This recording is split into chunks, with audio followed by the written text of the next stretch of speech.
بسم اللہ الرحمن الرحیم نحمده ونصلی ونسلم علی رسولہ الکریم اما بعد۔ آج کی اس نشست میں ہم زندگی میں جائیداد تقسیم کرنے کے حوالے سے گفتگو کریں گے۔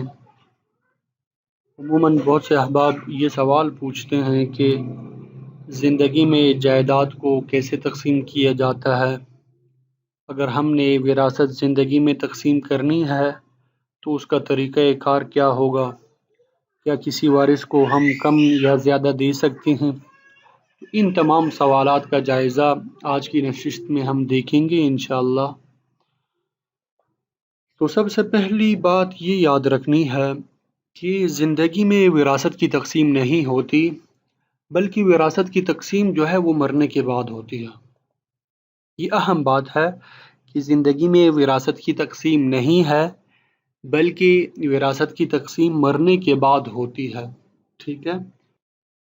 دوسری اہم بات یہ ہے، ہر شخص اپنی جائیداد کا، اپنے مال کا تنہا مالک اور مختار ہے۔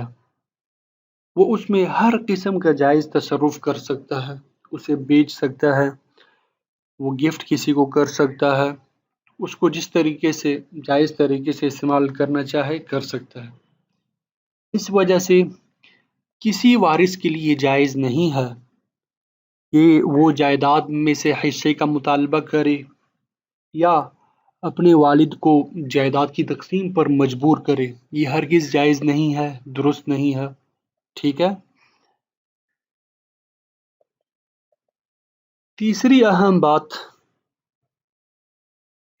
کہ اگر کوئی شخص اپنی خوشی سے، رضامندی سے جائیداد زندگی میں تقسیم کرنا چاہے تو اس کی شرعاً اجازت ہے، لیکن اسے میراث نہیں کہیں گے، بلکہ یہ اس شخص کی طرف سے گفٹ ہوگا اپنے ورثاء کے لیے۔ تو یہ ہم آج طریقہ دیکھیں گے کہ کس طریقے سے وہ گفٹ کرے گا۔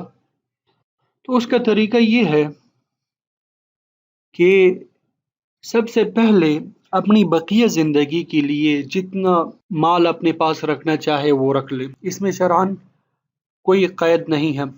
اگر وہ پورا مال اپنے پاس رکھنا چاہتا ہے تو اس کی بھی گنجائش ہے، آدھا مال رکھنا چاہتا ہے تو اس کی بھی گنجائش ہے۔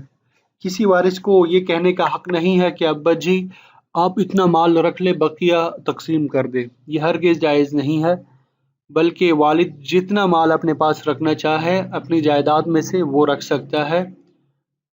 دوسرے نمبر پہ اگر بیوی موجود ہے تو اس کو 8واں حصہ دے دے، اور اس کے بعد جو مال باقی بچے تو بہتر یہ ہے کہ تمام اولاد میں برابر تقسیم کریں، یعنی بیٹے اور بیٹیوں کو برابر مال دے۔ اور اس بات کی بھی گنجائش ہے کہ میراث کے اصولوں کے مطابق بیٹے کو بیٹیوں کے مقابلے میں 2 حصے دیے جائیں اور بیٹیوں کو 1 حصہ دیا جائے۔ شروع میں نے آپ کو بتایا کہ یہ زندگی میں جو جائیداد تقسیم کی جاتی ہے یہ والد کی طرف سے گفٹ ہوتا ہے، ہبہ ہوتا ہے، تو گفٹ کی تمام شرائط کی رعایت رکھنا اس میں ضروری ہے۔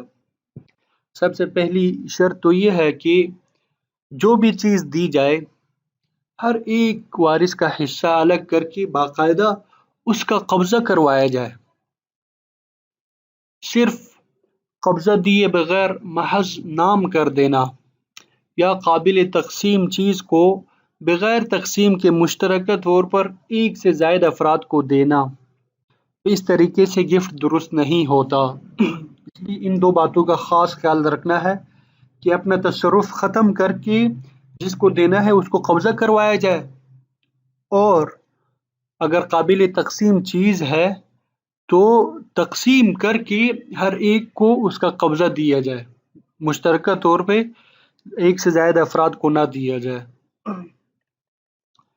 بالکل آخری بات، اور یہ بھی بڑی اہم ہے، کہ کسی وارث کو اس کی ضرورت کی وجہ سے، اس کی خدمت کی وجہ سے، اس کی نیکی کی وجہ سے اگر کچھ زیادہ دینا چاہے تو اس کی بھی گنجائش ہے، لیکن یہ بات یاد رکھیں کسی وارث کو محروم کرنے کے لیے یا نقصان پہنچانے کی غرض دوسرے کو سارا مال دے دینا یا زیادہ مال دینا یہ شرعاً جائز نہیں ہے، اس سے اجتناب کرنا ضروری ہے۔ یہ بات بھی یاد رکھیں، اگر کسی وارث کے بارے میں یقینی طور پر معلوم ہو کہ وہ اس مال کو گناہ کے کاموں میں خرچ کرے گا، شراب نوشی میں استعمال کرے گا، جوئے میں لگائے گا، تو شرعاً اس بات کی گنجائش ہے کہ اس کو پورا مال نہ دیا جائے، بلکہ صرف اتنا مال دیا جائے جس سے اس کے گزر بسر کے اوقات ہو سکے، کھانے پینے کا انتظام ہو سکے۔ اللہ تعالی ہمیں عمل کی توفیق عطا فرمائے۔ وآخر دعوانا ان الحمد للہ رب العالمین۔